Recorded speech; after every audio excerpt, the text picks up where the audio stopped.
ഒരു 5 മിനിറ്റിൽ പറഞ്ഞു തീർക്കാവുന്നതല്ല ഞങ്ങളുടെ സൗഹൃദത്തിൻ്റെ കഥ. ഞാൻ അജയ് പീറ്റർ. ഞങ്ങൾ 3 പേരായിരുന്നു. അത് മിക്കപ്പോഴും അങ്ങനെയാണല്ലോ. ജീവിതത്തിൽ ചൊറിയന്മാരായ ഫ്രണ്ട്സ് ഉണ്ടെന്ന് തോന്നുന്നവർ എൻ്റെ കഥ കണ്ടിരിക്കണം.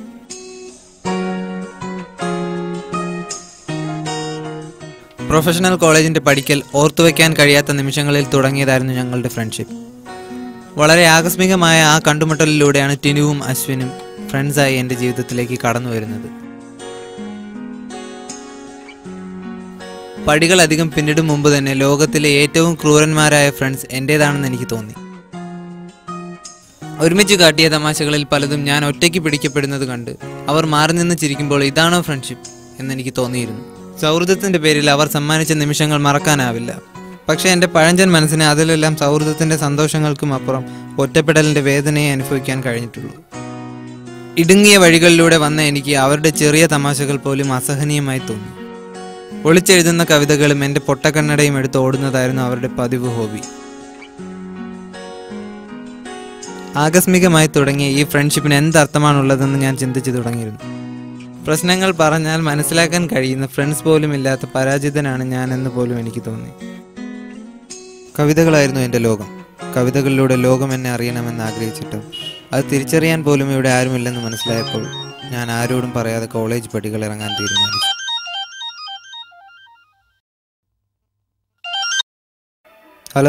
Hello Ajay, happy birthday. Hello, ആരാ? എനിക്ക് മോനെ നന്നായി അറിയാം. ഞാൻ ടിനുവിന്റെ അമ്മയാ. പക്ഷെ ആന്റി, അവന് വീട്ടിൽ വന്നാൽ അജയിനെ പറ്റി പറയാനേ നേരമുള്ളൂ. അവൻ ഇവിടെ വന്ന് എല്ലാം പറയും. മോൻ തുടക്കത്തിൽ ഷൈ ആയിരുന്നെന്നും പിന്നെ അത് മാറ്റിയെടുക്കാൻ അവനും അശ്വിനും കൂടെ തമാശകൾ ഒപ്പിച്ചതെല്ലാം അവൻ പറഞ്ഞിട്ടുണ്ട്. അത് ആന്റി, ഞാൻ കുറച്ച് വേദനിപ്പിച്ചെങ്കിലും മോനിപ്പോൾ നല്ല സ്മാർട്ടായെന്നൊക്കെ അവർ പറയുന്നത്. അതിനു വേണ്ടിയല്ലേ അവർ അതൊക്കെ ചെയ്തത്. ഇപ്പോൾ രണ്ടുപേരും എന്തോ സർപ്രൈസ് ഗിഫ്റ്റ് ഒക്കെ ആയി ഇവിടെ വെയിറ്റ് ചെയ്യുക. മോൻ ഇങ്ങോട്ട് വാ. ശരി ആന്റി, ഞാൻ വരാം.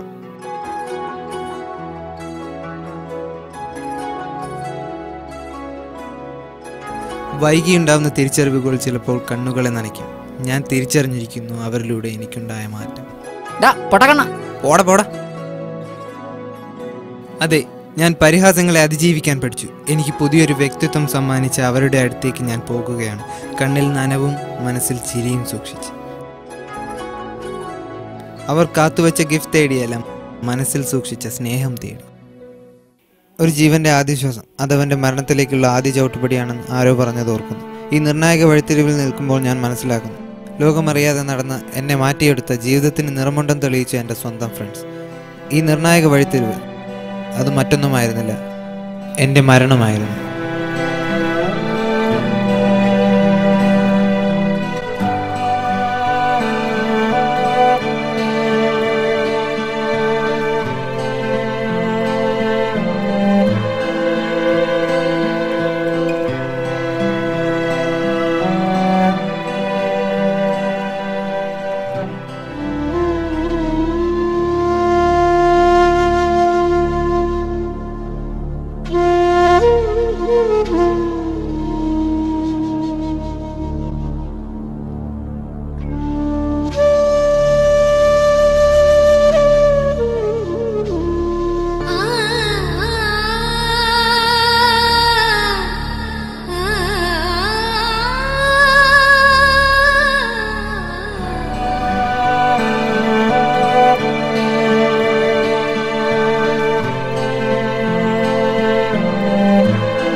പക്ഷേ വിട്ടുപോകാൻ പോലും മനസ്സില്ലാതെ ഇരിക്കുന്ന ഇവരെ ഞാൻ എങ്ങനെ പിരിയും?